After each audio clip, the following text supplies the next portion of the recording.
Hello students, today we are going to discuss about bank reconciliation statement. In short it is called as BRS. So in this class I will explain you what is the need of BRS and how do we prepare the BRS. And there are a few techniques to understand how to add few numbers and how to subtract few numbers. Okay. So now let's understand what is the need of BRS. So today in the books of accounts, we have a ledger where all the bank details are maintained, right? That means any journal entry which is posted has an impact on the bank ledger. So any inflow will be debited, that means the bank ledger amount will increase. Any outflow will be credited, so the bank account ledger will be reduced, right? Now, if I take a statement from the bank, statement means the passbook. What is the balance outstanding with the bank? There would be a difference between the balance as per the bank statement and a balance as per the ledger, right? Now, we need to reconcile whenever we are going to close our books, or it can be monthly, quarterly, or yearly, so that we don't have a difference between the books and the bank statement, right? So this reconciliation process on any particular date is called as BRS, right? So what is BRS? Find out the causes of differences between two balances. Now, one balance you have in the bank statement, one balance you have in your books. We need to reconcile and find out that what are the reasons behind these differences. Okay. So if there is any specific reason and we need to take action, then definitely as a company or as a business, we need to take action. Okay. Now let's understand what the need of BRS, because that is very much required to know before we draw the statement, right?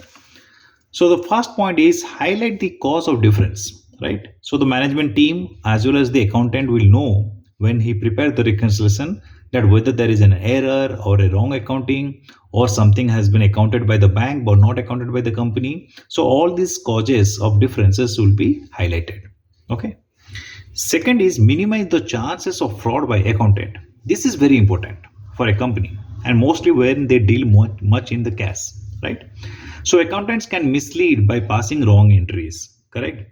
For example, staff accounted cash deposited but it was never deposited. For example, the finance guy, he is receiving cash from the customer or from any party, but instead of depositing, he may take this money to his home, okay? Or he may misutilize this amount, right? So in that case, if he's not depositing with the bank, the same information will get reflected in the BRS when the reconciliation will be prepared, because the balances as per the bank ledger and the balance as per the bank statement or passbook will never tally to this extent, right? Because the cash is not actually deposited. Third, detection of errors and omissions. Okay, that means if any wrong entry has been posted, that will be detected. Any wrong entry posted by the accountant will be identified. So what could be the example here? The staff accountant accounted bank payment as bank receipt. Okay, accounted bank payment as bank receipt. Obviously then what will happen, you may have a higher balance because it is shown as a receipt, whereas the bank has made the payment, so bank will have a credit. That means bank balance would have reduced. So this reconciliation will help us to identify that whether there is a wrong entry posted by the finance staff. Okay, and the last one is very important, that is internal control, right? That means if you are doing this reconciliation at frequent time, then the finance team will ensure that all the entries are posted in the books on right time. That means if you are not posting the entries on right time, then the cash flow as well as the working capital management will be difficult for the company. Now let's try to understand what could be the reasons for difference. Why the bank account and the bank statement will differ, why it will not tally. Okay, so we have few examples and few reasons why the bank balance and the ledger will not tally. The first one is check issued but not presented for payment. Okay, I repeat it again. Check issued, that means the business has issued the check, okay, to the supplier but not presented for payment. Okay, it has not been presented means the check has not been deposited with the bank, or it is deposited but the bank has not encashed the check for the vendor or to employee or anyone who has received the payment. Suppose XYZ Limited had creditor outstanding of rupees 10,000 rupees. Okay, so what XYZ is having a creditor where the payment outstanding is 10,000 rupees. On 28th December, XYZ Limited issued a check of rupees 10,000 to the creditor. Okay, so on 28th December, XYZ is issuing a check of rupees 10,000 rupees. So what accounting entry will have in books? Accounting entry is credited debited because you're reducing the liability, to bank because amount is going out of the bank, right? Asset is reducing, so to bank is credited. However, the creditor presented the check after December and amount debited by bank on 3rd Jan. So what is happening here? On 28th, you are issuing the check. You are posting this entry on 28th in the books. However, in case of creditor is encashing this check only after December. Okay. So what is happening? On 31st March, bank balance of XYZ will not tally with bank statement as amount was debited on 3rd March. So what will happen? Your ledger will show 10,000 less cash, less money with you because you are showing that check issued. That means you are reducing the creditor as well as reducing the bank account. But in real scenario, from bank balance or from the passbook, the amount is getting reduced only in the month of Jan. Okay, so what is the BRS adjustment you will have in bank reconciliation? There will be an adjustment. Item to be adjusted here is check issued but not debited 10,000 rupees, right? Because your balance has come down, so hence you have to add this amount to tally with the bank statement. Second example, check received and deposited, aid to be deposited but not encash. I repeat it again. Check received. Received means what? Either you have received from the customer or you have given advance to supplier and he's giving it back. And deposited. So you have received the check and deposited. Slash aid to be deposited. That means the check is with you. You have not gone to the bank and you have not deposited, but not encashed. That means if you deposited, it is not encashed. That means you can say it is still in transit. The money has not come to your bank account. Okay, let's take an example. Suppose ABC Limited had debtors outstanding of rupees 20,000. That means the customer outstanding is 20,000. On 26th March, ABC Limited received check of rupees 20,000. So you are receiving the check, right? So what will happen on 26th March? Immediately you will post entry, bank account debited to debtor 20,000 because you are receiving the money. So your bank balance will go up as per your ledger and debtors will reduce by 20,000 rupees. Now what will happen? The finance staff deposited the check on 31st March. Okay, even though you received the check on 26th of March, you are depositing on 31st of March and check encashed on 2nd April. So money actually credited to your bank account is on 2nd of April. So what will happen? There is a difference of 20,000 rupees between the bank statement and your book ledger, because in book ledger on 26th March itself you have posted this 20,000, increase the balance. However, in case of bank statement, this 20,000 will be increased only on 2nd of April because the money has been credited on 2nd of April. Now, when I prepare the BRS as on 31st March, there will be an adjustment, check received not encashed. So because the company's balance has gone up by posting this journal entry, so you have to reduce from that so that it will tally to statement. Coming to the third case, bank charges and commission charged by the bank. Okay, so sometime what will happen, the bank charges different charges and commission, like issuing a bank draft, foreign remittance, check encashment. For all these activities and multiple services, the bank will charge to the company, right, to the business. So these amounts are debited directly from the bank statement. So when this amount is debited directly from the bank statement, by that time you would have not posted in the ledger. So in the reconciliation, you will find that there are some debits by the bank. Hence, you have to recognize and account it in your books of accounts.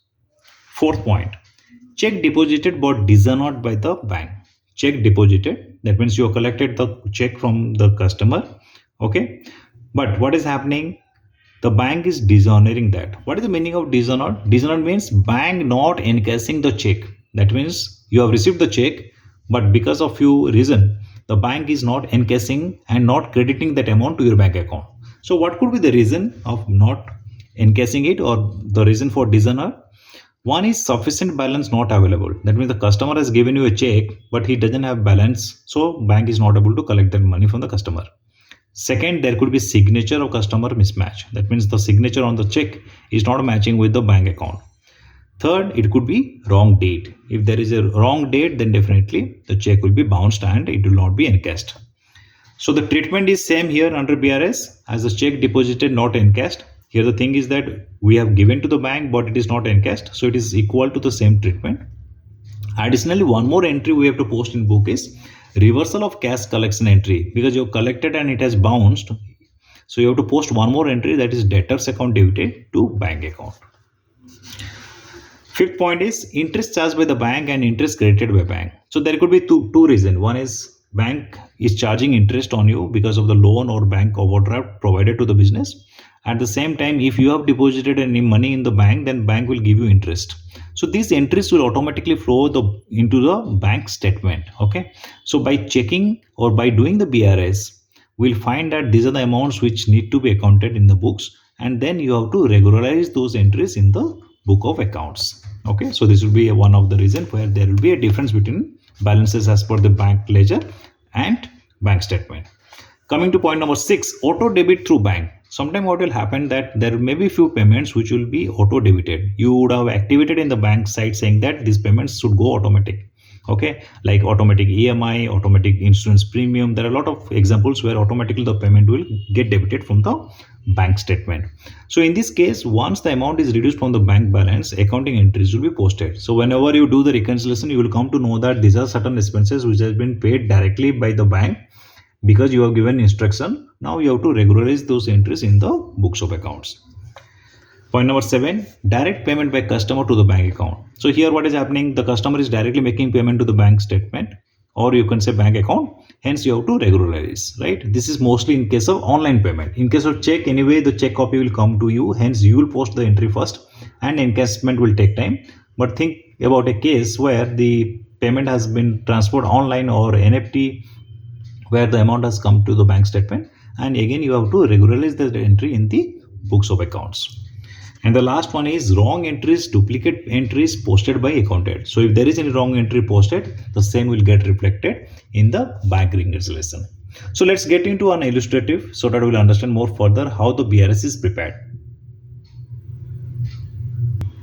So let's get into an example and understand how the example is prepared and how the BRS is done. The cash book shows a balance of rupees 22,500. Okay, so the cash book, or even say the bank ledger as per the books, shows a balance of 22,500.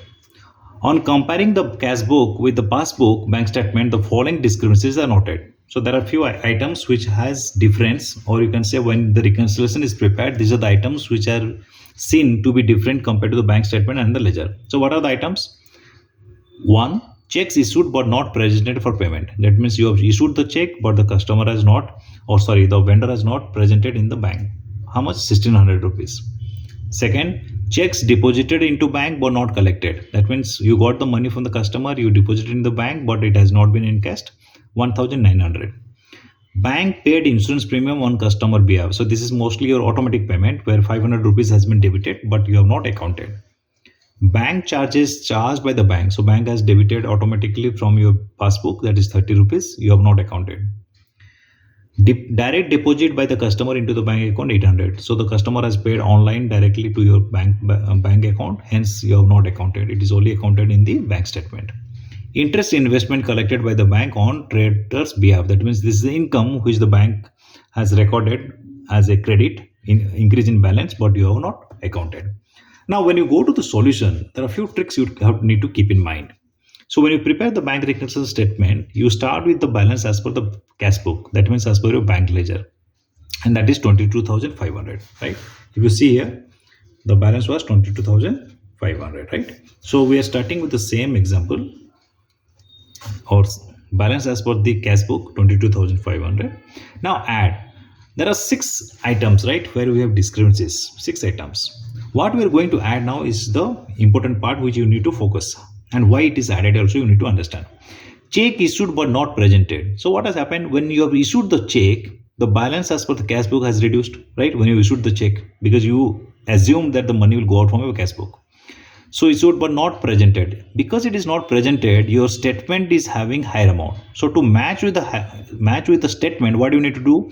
You have to add this, so that the amount what has been reduced in the cash book, again it will get added and it will be higher amount which can be matched with the statement. So 1,600 is the amount. Point number 5 also will get added, deposited by the customer. So what is the meaning of deposited by the customer? Customer has directly paid to the statement. You have not accounted. Hence you are adding this to your cash book balance. because this entry is not there, so you have to add this, so 800 rupees. Similarly, interest on investment, it is only there in the bank statement, not there in your books, so you need to add here so that the cash book amount is increased. So what is happening, the total three items you are adding, it is 2600, in total 25100, right, after adjustment of addition. Now let's see what will reduce, okay, and why it is reduced. Check deposited but not collected. That means you have received the money from the customer, but you have not collected. That means your bank has not encashed the check. So what has happened in this case? Balance as per cash book, this 22,500 includes this 1900, which you have recorded as received from the customer. But in real sense, have you received? The answer is no, because your bank statement still shows not receivable of this amount, right? Hence, you have to reduce it from the cash book to tally with the bank statement. Second, insurance premium paid by the bank. So insurance premium because of auto debit, the amount of 500 has been taken from the bank balance, right? But it is not accounted by you. So what do you need to do? You have to reduce from your cash balance, because if you account this entry as payment, obviously your cash balance will come down. Hence, you are showing as less.